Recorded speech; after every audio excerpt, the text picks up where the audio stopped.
sun kasance su ɗin azzalumai ne, ba sa tsoron kowa kuma ba sa ganin mutuncin kowa.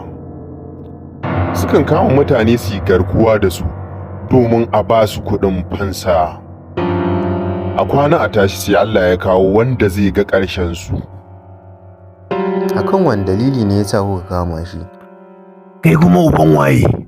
Ni ne wanda baya son zalunci, kuma bai taɓa so ya ga an yi zalunci. Maza ka kai. Duk wannan har gani kake wani abu za ka iya? Yanzu nan za ka ji ƙarar ɓallewar ƙasusuwa. To ba za su kai ba. Yaro bai san wuta ba ya taka. Kai, to wani abin za ka yi? Kai,